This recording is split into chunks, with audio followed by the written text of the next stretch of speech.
চন্দনপুরের ঘন আর নির্জন জঙ্গলের পাশ দিয়ে এক বিশাল আর রহস্যময় নদী বয়ে যেত। সেই নদীর জলে অদ্ভুত আর ভয়ঙ্কর সব ঘটনা ঘটত, তাই কোনো মানুষই সেই নদীর ধারে যাওয়ার সাহস করত না। সেই চন্দনপুর রাজ্য শাসন করতেন সুলতান জাহাঙ্গীর। সুলতানের একটাই স্বার্থপর স্বপ্ন ছিল, তার যেন একটি ছেলে হয় যে তার সিংহাসনের উত্তরাধিকারী হবে। মেয়ে হলে সুলতান তাকে কোনোভাবেই মেনে নিতে পারতেন না। ওরে দাসী, জলদি বল, কি খবর এনেছিস? নিশ্চিতভাবে আমার উত্তরাধিকারী আমার ছেলে হয়েছে তো, তাই না? সত্যি বল, যদি ছেলে হয়ে থাকে তবে আজ আমি 10টা গ্রামের মানুষকে রাজকীয় ভোজ খাওয়াবো। আপনার কন্যা সন্তান হয়েছে। আপনার রাজকুমারী এতটাই সুন্দরী যেন আকাশ থেকে কোনো নূর নেমে এসেছে। এত সুন্দর তো কোনো সাধারণ শিশু হতে পারে না। আপনি এই রহমত পেয়ে খুশি হন। কি বললি তুই?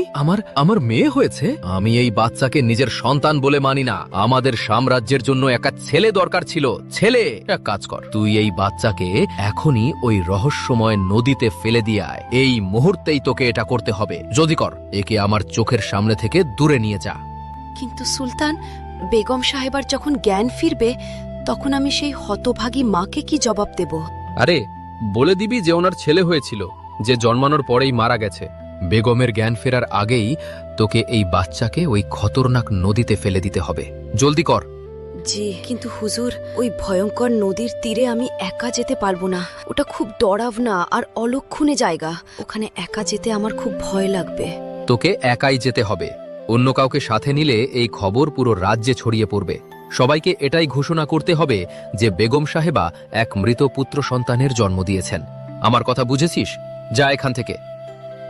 আপনার যেমন আজ্ঞা সুলতান।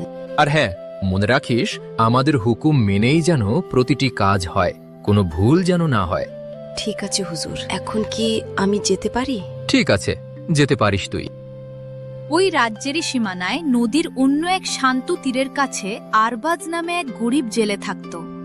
সে তার স্ত্রী জোয়ার সাথে নদীর ধারের এক ছোট্ট কুঁড়ে ঘরে বাস করত। আরবাজ রোজ তার নৌকা আর জাল নিয়ে মাছ ধরতে যেত। মাঝে মাঝে জোয়াও তাকে সাহায্য করার জন্য সাথে যেত। কত দূর হাঁটবো আমরা?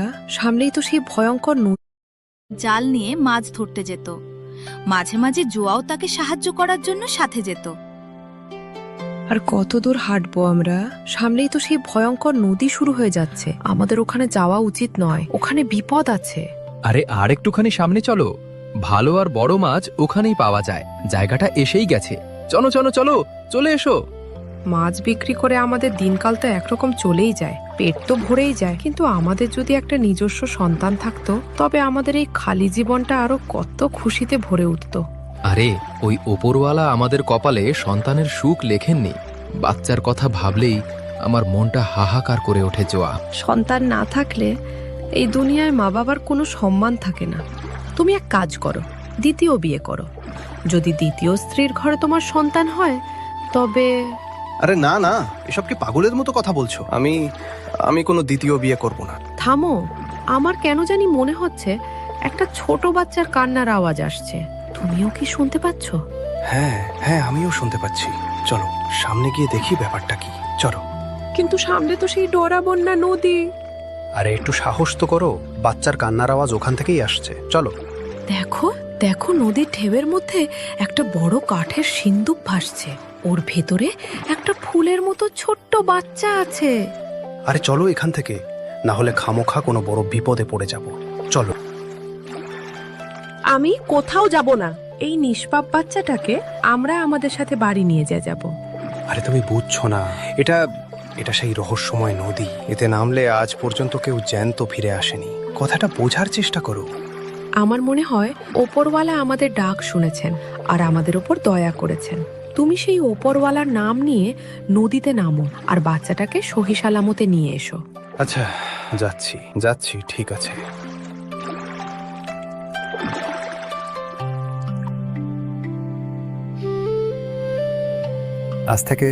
আজ থেকে এই ছোট্ট প্রাণটা আমাদের মেয়ে। তাই না? কত সুন্দর একটা বাচ্চা, একদম রাজকুমারীর মতো। দেখো তো একে। আচ্ছা, এবার বলো তো, এই লক্ষ্মী বাচ্চাটার নাম কি রাখা যায়? ও আমাদের অন্ধকার জীবনে আলো নিয়ে এসেছে। ওর নাম নূর রাখাই ঠিক হবে। হ্যাঁ, আজ থেকে নূরকে নিয়ে আমাদের এক নতুন জীবন শুরু হবে। আজ আর আমার মাছ ধরার কোনো দরকার নেই। চলো খুশি মনে বাড়ি ফিরি।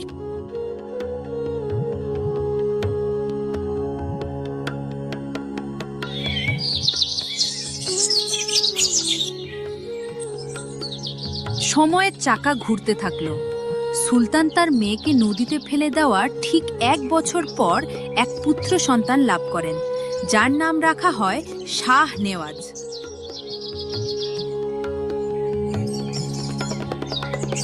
মানুষের কর্মের ফল তাকে কখনোই ছেড়ে দেয় না। সিংহাসন আর রাজমুকুটের অন্ধ লোভে আজ আমাদের নিজের ছেলেই আমাদের এই জেলখানায় বন্দি করে দিল। কয়েক বছর পর তো এমনিতেও সেই এই রাজত্ব পেত। কিন্তু কোনো ছেলে কি তার নিজের মা বাবাকে এভাবে বন্দি করতে পারে? আগে তো ওর মধ্যে সিংহাসনের এমন লোভ কোনোদিন ছিল না। হঠাৎ এমন কি হলো যে ওর এখনই সুলতান হতে হলো? আমাদের সব থেকে বড় ভুল ছিল ওর বিয়ে দেওয়া। ওই বিয়ের পরেই ওর মধ্যে এই নোংরা বদল এসেছে। বিয়ের 3 মাসের মধ্যেই সে আমাদের বন্দি করেছে। যে ছেলের জন্মে আমি পুরো রাজ্যে খুশি উদযাপন করেছিলাম, সেই ছেলেই আজ আমাদের অপমানিত করলো। আমার সব মনে আছে।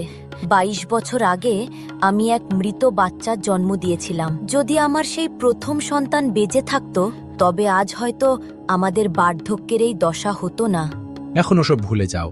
পুরনো কথা ভেবে কষ্ট পেয়ে এখন আর কোনো লাভ হবে না। এক মা তার হারানো সন্তানকে মরার আগে পর্যন্ত ভুলতে পারে না। সুলতান, বেগম সাহেবা, আপনাদের জন্য খাবার আনা হয়েছে।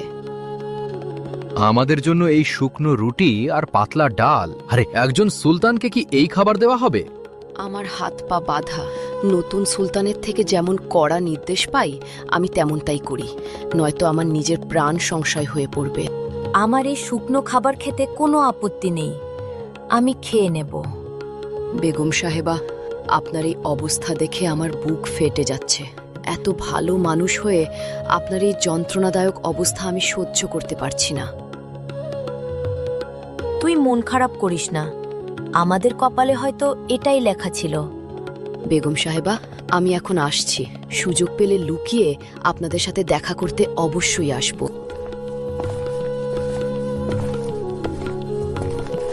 অন্যদিকে 22 বছরের নূর এখন এক অপরূপ সুন্দরী হয়ে উঠেছে। তার রূপ আর সরলতা এমন ছিল যে যে একবার তাকে দেখতো সে আর চোখ ফেরাতে পারত না।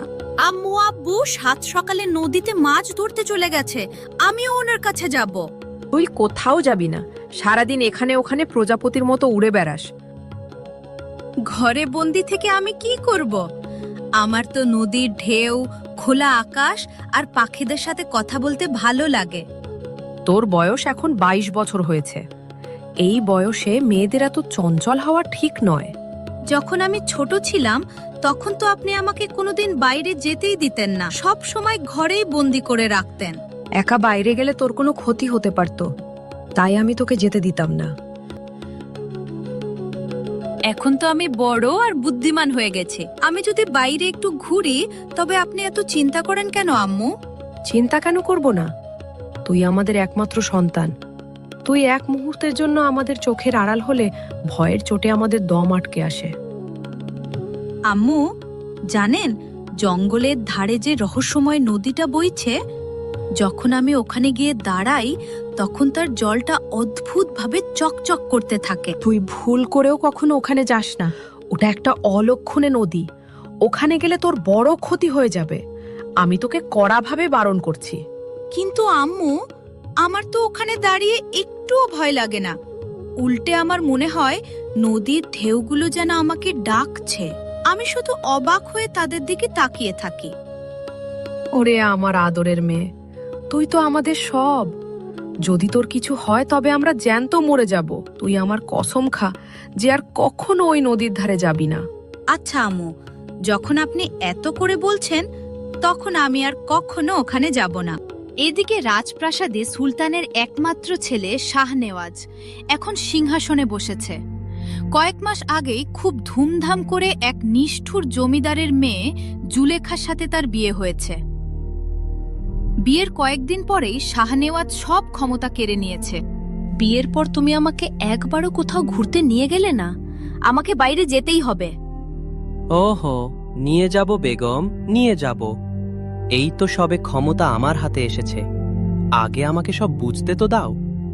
মহলে আব্বুর আমলের পুরনো লোকে ভর্তি, ওদের সরিয়ে আমার বিশ্বস্ত লোকেদের আনতে হবে। ঘুরতে যাওয়ার আগে তোমাকে তোমার ওই বুড়ো মা বাবাকে চিরতরে সরিয়ে দিতে হবে। যদি কোনোভাবে ওরা বাইরে বেরিয়ে আসে তবে আমাদের জন্য বিপদ তৈরি হবে। তুমি একদম ঠিক বলেছ।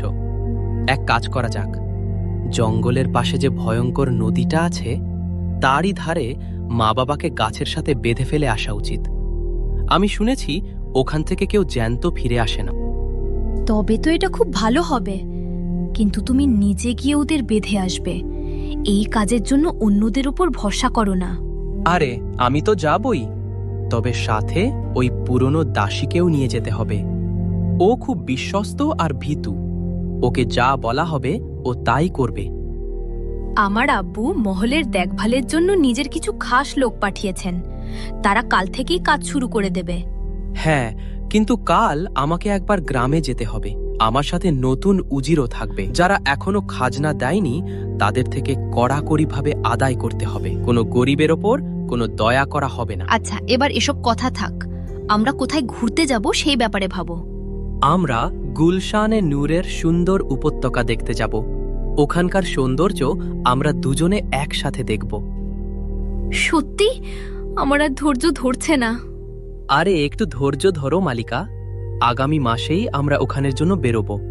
এখন সকালে জলদি উঠতে হবে। চলো এবার বিশ্রাম করি।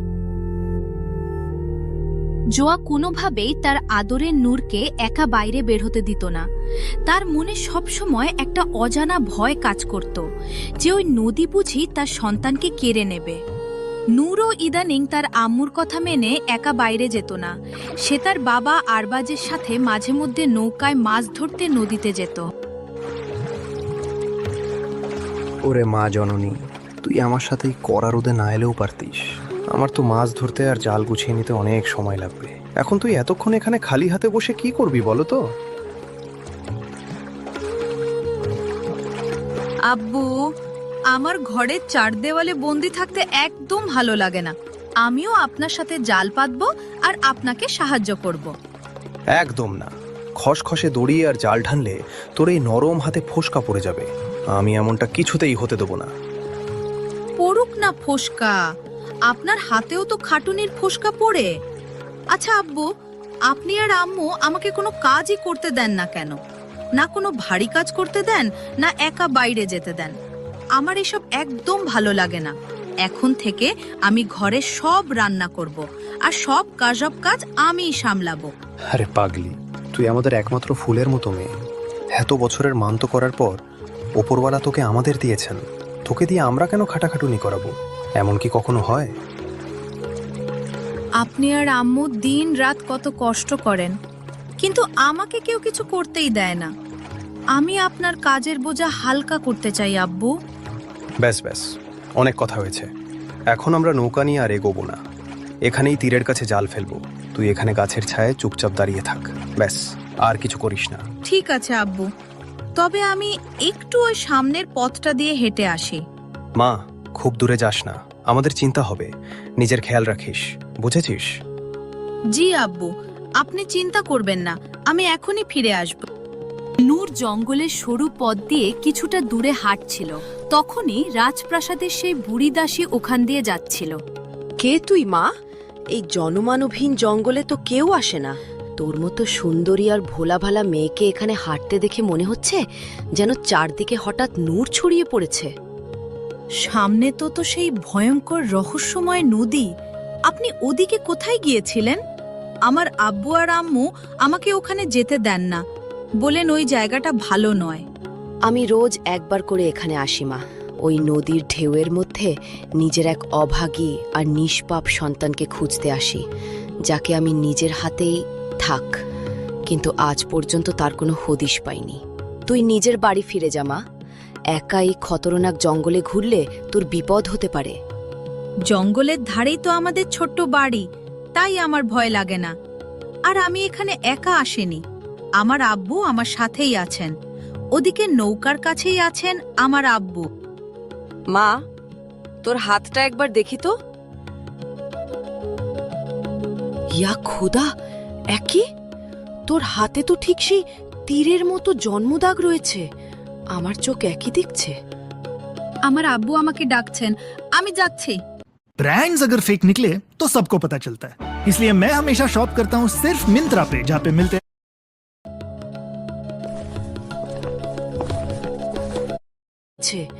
আমার চোখ একই দেখছে। আমার আব্বু আমাকে ডাকছেন, আমি যাচ্ছি।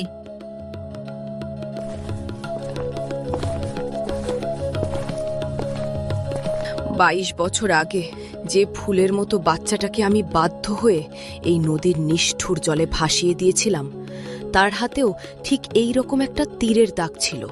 ইয়া আল্লাহ! 22 বছর ধরে আমি নিজের পাপের প্রায়শ্চিত্ত করতে রোজ এই নদীর ধারে আসি। যদি এটা সত্যি হয়, তবে আমাকে এই মেয়ের আসল পরিচয় জানতেই হবে, আমাকে খুঁজে বের করতেই হবে।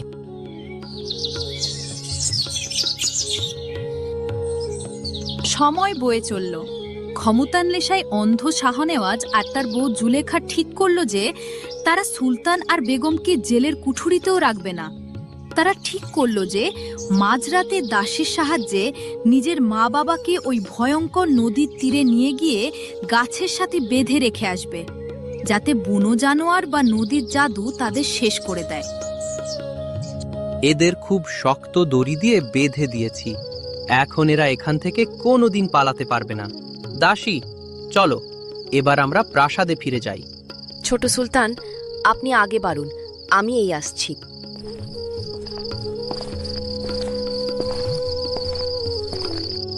সুলতান, বেগম সাহেবা, আমি আপনাদের হাত আর মুখের বাঁধন খুলে দিচ্ছি। আপনারা রাতের অন্ধকারেই এখান থেকে অনেক দূরে পালিয়ে যান।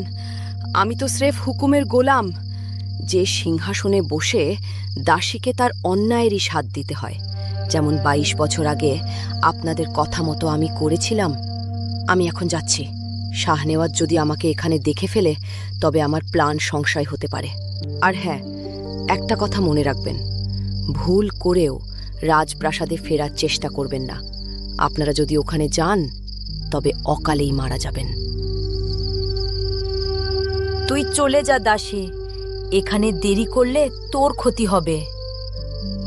আমি চললাম হুজুর।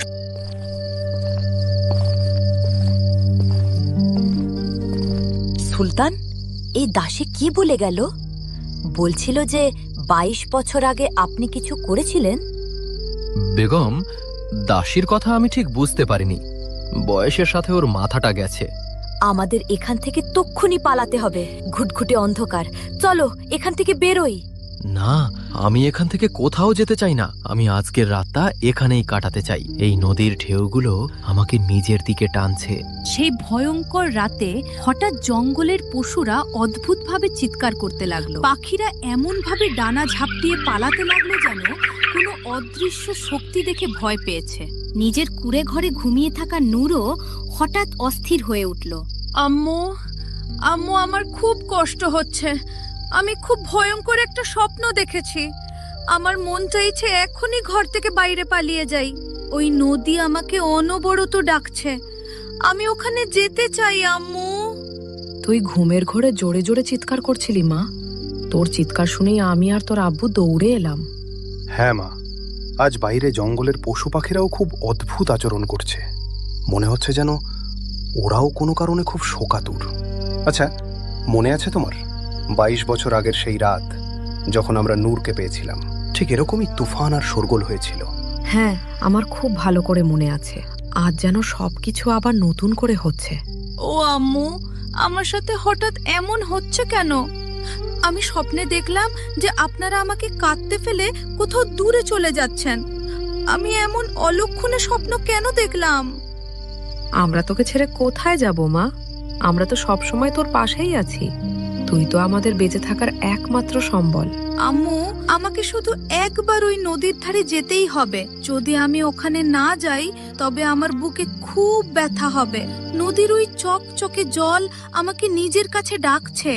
আমাকে যেতে দাও না। আমি বুঝেছি, যতক্ষণ না তুই ওই নদীর কাছে যাবি তো শান্তি হবে না। চল, আমরা তিনজন একসাথেই যাই। সুলতান আর বেগমকে জঙ্গলে ফেলে আসার পর কয়েকদিন কেটে গেছে। ওদিকে শাহনেওয়াজ আর তার স্ত্রী প্রাসাদের চিন্তা ছেড়ে জঙ্গলে ঘুরতে বেরিয়েছিল। অদ্ভুত, সত্যিই অদ্ভুত। কত সুন্দর দৃশ্য। এখানে এসে মনে হচ্ছে আমি এই শান্তির মধ্যে পুরোপুরি হারিয়ে গেছি। এই সুন্দর মুহূর্তে আমার মনে হচ্ছে আমি দুনিয়ার সব থেকে ভাগ্যবতী নারী। এখন রাজপ্রাসাদে আমাদের ওপর বাধা দেওয়ার মতো কেউ নেই। হ্যাঁ আমার মালিকা, এখন আমার রাজপ্রাসাদের কোনো একঘেয়ে কথা শোনার ইচ্ছে নেই। এখন এই সুন্দর জঙ্গলে শুধু আমি আর তুমি আছি। দেখো, গাছের নিচে কত উজ্জ্বল পাথর পড়ে আছে। আমি এগুলো এখান থেকে নিয়ে যাব আর নিজের ঘরে সাজিয়ে রাখব। আরে এখন নয়, যেদিন আমরা মহলে ফিরে যাব সেদিন নিয়ে যাব। এখন চলো, অন্ধকার হয়ে আসছে, আমাদের তাঁবুর দিকে যাওয়া দরকার। আর একটুক্ষণ থাকি না? দেখো কত ঠান্ডা আর মিষ্টি হাওয়া বইছে। আচ্ছা, তোমার যা ইচ্ছে তেমনটাই হবে। আমরা আর কিছুক্ষণ এখানেই থাকব। থেকে ভালো কোনো ব্যবস্থা আমরা করতেও পারতাম না। একই কথা বলছো বোন, আমাদের এখানে কোনো অসুবিধা নেই। এতদিন না খেয়ে থাকার পর এই খাবারটুকু আশীর্বাদের মতো লাগছে। তোমরাও এসো আর আমাদের সাথে বসে খাও। না না মাজি, আগে আমাদের বাড়িতে আসা মেহমানরা পেট ভরে খাক, আমরা পরে খেয়ে নেব। মা, তোর এই মিষ্টি কথা শুনে আমার মনে এক অদ্ভুত পবিত্র অনুভূতি হচ্ছে। তোর সরলতা আর রূপ সত্যি মন কেড়ে নেয়। সত্যি বলছি, এমন ভালো মানুষ আমি জীবনে দেখিনি। আপনারা দুজন তো আমাদের এই পুরো রাজ্যের সুলতান আর বেগম। আমরা আপনাদের চিনতে পেরেছি, কিন্তু আপনাদের এমন করুণ দশা হলো কি করে? কি আর বলবো, আমাদের নিজের ছেলেই সিংহাসনের লোভে আমাদের মৃত্যুর মুখে ঠেলে দিয়েছে। তোমরা যদি সেই তুফানি রাতে না পৌঁছাতে, তবে হয়তো আজ আমরা বেঁচে থাকতাম না। কিন্তু তোমার এই মেয়ের মুখ দেখে আমাদের ক্ষতবিক্ষত মন অনেক শান্তি পাচ্ছে। একদম সত্যি বলছেন সুলতান। মা নূর, তোর মধ্যে এমন কিছু একটা আকর্ষণ আছে যে তোর কথা শুনলে আমাদের সব দুঃখ ভুলে গিয়ে মনটা খুশিতে ভরে যায়। আপনারা দুজন মন থেকে খুব ভালো মানুষ, তাই আপনাদের আমার কথা ভালো লাগছে। এখন আমরা অনেক বিশ্রাম করেছি, এবার আমাদের যেতে হবে। আমরা আর কতদিন তোমাদের মতো গরিবদের ওপর বোঝা হয়ে থাকবো? আপনারা কোথাও যাবেন না হুজুর। আপনার ছেলে বাইরে নিজের গুপ্তচর পাঠিয়ে রেখেছে। বাইরে বেরোলেই আপনাদের সাথে আবার কোনো অঘটন ঘটতে পারে। হ্যাঁ আম্মু, একদম ঠিক বলছে। আপনি একবারও এখান থেকে যাওয়ার কথা ভাববেন না। যতক্ষণ না আপনাদের ওপর থেকে সব বিপদ কাটছে, আপনারা নিরাপদে আমাদের সাথেই এখানে থাকুন। তোর মনটা অনেক বড় মা। ঠিক আছে, তোর এই ভালোবাসার কথা আমরা ফেলতে পারছি না।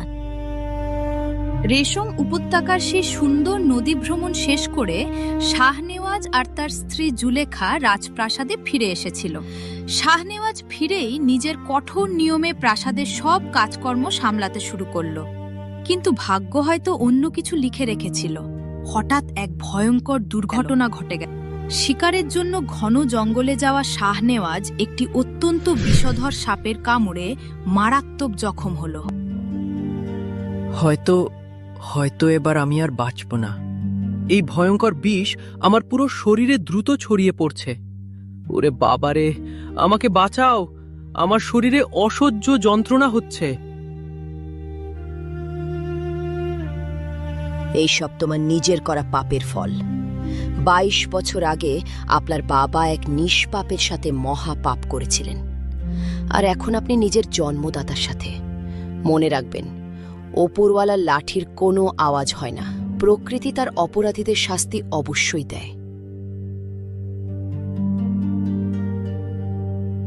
এসব কি উল্টোপাল্টা বকছো তুমি? তুই একটা সামান্য দাসী হয়ে এমন অলক্ষণে কথা বলা সাহস পাস কি করে? ছোট বেগম, আমি যা বলছি তা তেতো কিন্তু সত্যি। 22 বছর আগে সেই রাতে বেগম সাহেবা এক নূরের মতো মেয়ের জন্ম দিয়েছিলেন। কিন্তু শুধুমাত্র মেয়ে হওয়ার কারণে আপনার শ্বশুর সুলতান তাকে ওই ভয়ঙ্কর নদীতে ফেলে দেওয়ার হুকুম দিয়েছিলেন। আর তারপর এই ছোট সুলতান ক্ষমতার নেশায় কি করলেন? নিজের বৃদ্ধ মা বাবাকে ওই খতরনাক নদীর ধারে পশুর মতো বেঁধে মরার জন্য ফেলে এলেন। এবার দেখুন, এখন সেই শাহানেওয়াজ সাপের বিষে মরার জন্য ছটফট করছে। ছোট বেগম, আপনিও নিজের কর্মফল নিয়ে সাবধান থাকুন। ওপরওয়ালার বিচার আর পাপ কাউকে ছেড়ে কথা বলে না। আমি সত্যি মহা পাপ করেছি। আমি আমার জন্মদাতা মা বাবাকে অকালে মরার সাজা দিয়েছি। এখন মৃত্যুর মুখে দাঁড়িয়ে আমি বুঝতে পারছি যে পাপ কাউকে শান্তিতে বাঁচতে দেয় না। দাসী, ও দাসী, তুমি এখনই আমার মা বাবাকে খুঁজে বের করো। যদি তারা এখনো বেঁচে থাকেন তবে তাদের সম্মানের সাথে প্রাসাদে ফিরিয়ে আনো। নিয়ে এসো তাদের, আমার তাদের কাছে ক্ষমা চাই। আমি আজই এখনই তাদের খোঁজার ব্যবস্থা করছি। যদি তাদের জীবিত পাই তবে তাদের পা ধরে আমি ফিরিয়ে আনব। আমি তো এখনই আমার বাবার বাড়ি চলে যাব। আমি এখানে এই অলক্ষণে জায়গায় আর থাকতে পারবো না। আজই এখানখান থেকে বেরিয়ে যাব। এখন চিন্তা করে আর কেঁদে কি হবে? জুলেখা, আমার মৃত্যুর এই সময়ে তুমি আমাকে যন্ত্রণার মধ্যে ফেলে চলে যেতে চাইছো? আরে, তোমার কি আমার মৃত্যুর কোনো চিন্তাই নেই? এখানে তোমার পাশে থেকে আমি আর কি করতে পারি? যদি আমার এখানে বসে থাকলে তুমি ঠিক হয়ে যেতে বা শরীর থেকে বিষ বেরিয়ে যেত, তবে আমি অবশ্যই থাকতাম।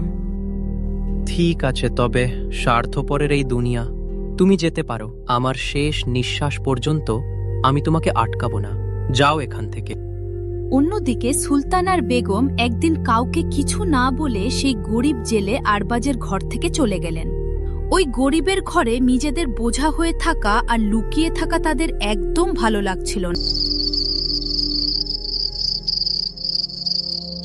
আরবাজ, যখন থেকে ওই দুজন অতিথি আমাদের বাড়ি থেকে চলে গেছেন, তখন থেকে আমাদের নূর খুব মনমরা আর চুপচাপ হয়ে গেছে। ও ঠিক মতো খাওয়া দাওয়াও করছে না। যে মেয়ে পুরো বাড়িতে পাখির মতো কিচিরমিচির করত, চঞ্চল ছিল, সে এখন একদম চুপচাপ আর গুমসুম হয়ে গেছে। আরে, ওই দুজন বৃদ্ধ মানুষের মধ্যে এমন কি জাদু আছে যে আমাদের ফুলের মতো মেয়েটা এমন পাগল হয়ে গেল? কেন ওদের জন্য রাত দিন এত অস্থির হচ্ছে? এর পিছনে আসল রহস্যটা কি জোয়া?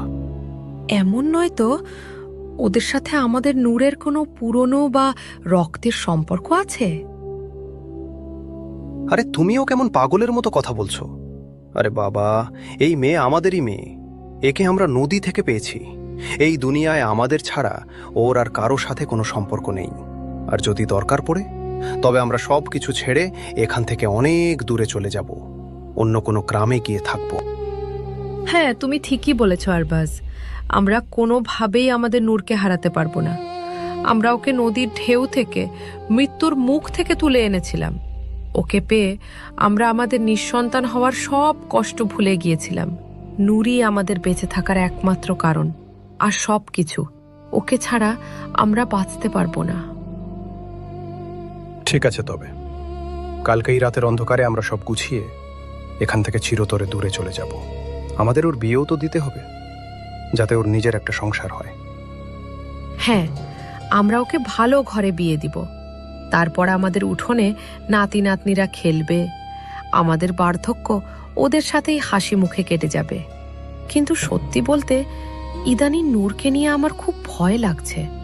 ওর অদ্ভুত আচরণে আমার বুক শুকিয়ে যাচ্ছে। হ্যাঁ, তুমি একদম ঠিক বলেছ জোয়া। আমারও মনে মনে খুব ভয় লাগছে।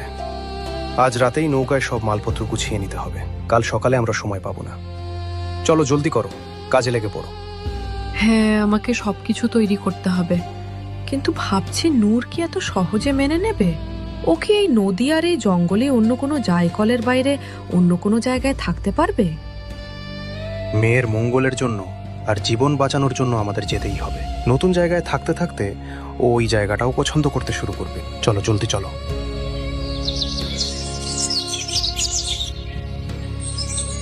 শাহানেওয়াজকে সাপে কাটার পর সেই দাসী পাগলের মতো সুলতান বেগমকে পুরো জঙ্গলে হন্যে হয়ে খুঁজছিল। এরই মধ্যে প্রাসাদে শাহানেওয়াজ যন্ত্রণায় ছটফট করতে করতে মারা যায়। দাসী জঙ্গলে ঘুরতে ঘুরতে অবশেষে সেই জেলে আরবাজের ঘরে পৌঁছায়। আরে মা, তুই তুই এখানে? জি, এটা তো আমাদেরই বাড়ি, কিন্তু আপনি আপনি এমন দিশেহারা অবস্থায় এখানে কেন এসেছেন? আমি অনেক দিন ধরে পাগলের মতো আমার সুলতান বেগমকে এই জঙ্গলে খুঁজছি। আজ সারা জঙ্গল তোলপাড় করতে করতে ভাগ্য আমাকে তোর এই বাড়ি পর্যন্ত নিয়ে এলো।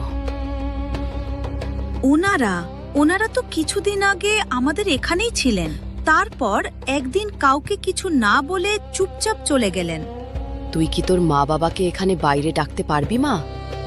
হ্যাঁ, আমি এখনই ডাকছি। আম্মু, আব্বু, বাইরে এসো, কেউ এসেছে। আরবাজা জোয়া কুড়ে ঘর থেকে বাইরে আসে। আপনি আপনি এখানে কি করছেন? আমি আমার সুলতান আর বেগম সাহেবার জন্য পাগলের মতো খুঁজে বেড়াচ্ছি, কিন্তু তাদের এই জঙ্গলে কোথাও পাচ্ছি না। ওনাদের একমাত্র ছেলে শাহনেওয়াজ সাপে কাটার যন্ত্রণায় মারা গেছে। মরার আগে সে শুধু একবার নিজের জন্মদাতা মা বাবার সাথে দেখা করতে চেয়েছিল, ক্ষমা চাইতে চেয়েছিল, কিন্তু সেই হতভাগারা আমাকে কোথাও দেখা দিলেন না। ওনারা দুজনে কিছুদিন আমাদের এখানে নিরাপদে ছিলেন। এখন ওনারা কোথায় গেছেন তা আমরা জানি না। আপনারা কি ওপরওয়ালাকে সাক্ষী রেখে আমাকে একটা সত্যি কথা বলবেন? সত্যি করে বলুন তো, এই মেয়েটা কি, এটা কি সত্যি আপনাদের নিজের মেয়ে? আপনি সব কি আজে বাজে কথা বলছেন? এই আমাদেরই মেয়ে, আমাদের একমাত্র প্রাণ। আপনি এখন এখান থেকে যেতে পারেন। আমি আপনাদের অনেক আগে থেকেই চিনি জেলে ভাই। যতদূর আমার খবর আছে আপনাদের নিজের কোনো সন্তান ছিলই না। তবে রাতারাতি সুন্দরী মেয়ে কোত্থেকে এলো? ওর এই নরম হাতে সেই তীরের মতো জন্ম দাগটা আছে। ওই দাগ দেখেই আমি সেদিন বুঝে গিয়েছিলাম যে ও আপনাদের নিজের মেয়ে নয়। আরে আপনি কি সব ফালতু আর মিথ্যে কথা বলছেন? আমাদের আপনার এই বানানো গল্প শোনার কোনো ইচ্ছে নেই। যান এখান থেকে। আম্মু, আব্বু, এই মহিলা কি বলছেন? সত্যি কি আমি আপনাদের মেয়ে নই? মা, তুই ওনার কথা একদম কান দিস না। এই মহিলা নিজের দুঃখে যা নয় তাই বকছেন। আমি কোনো কথাই বাতাসে বলছি না। ওপরওয়ালাকে ভয় পান, আর যেটা সত্যি সেটা এই বাচ্চাকে জানিয়ে দিন। যেটা সত্যি আমরা সেটাই বলছি। হ্যাঁ, এটাই সত্যি।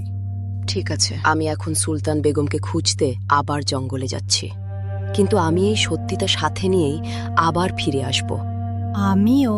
আমিও আপনার সাথে এই জঙ্গলে ওই সুলতান বেগমকে খুঁজতে যাব।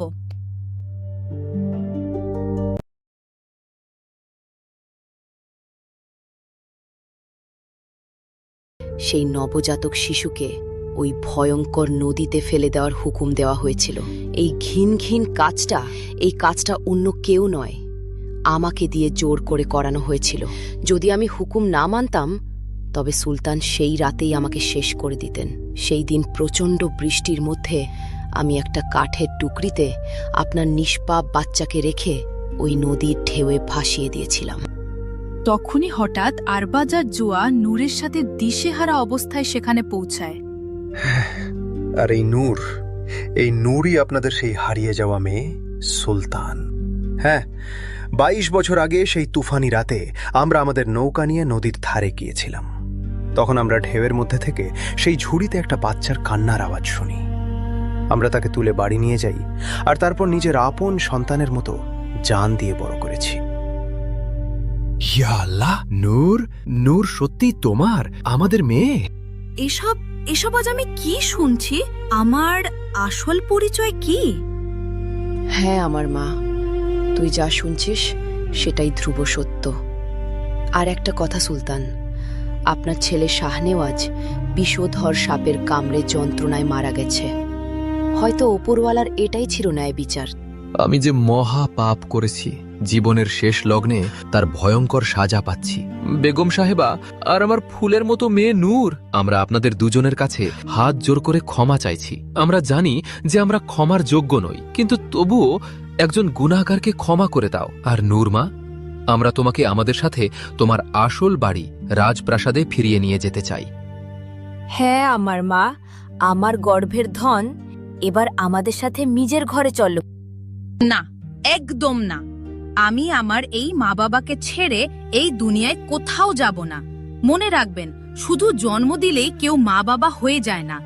যারা আমাকে জীবন দিয়েছে, আমাকে মৃত্যুর মুখ থেকে বাঁচিয়েছে আর খাইয়ে পরিয়ে বড় করেছে, তারাই আমার কাছে সব।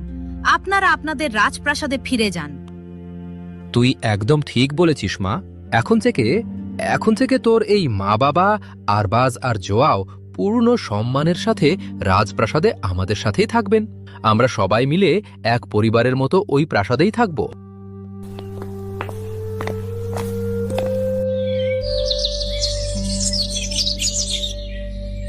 এরপর কয়েক মাস কেটে গেল।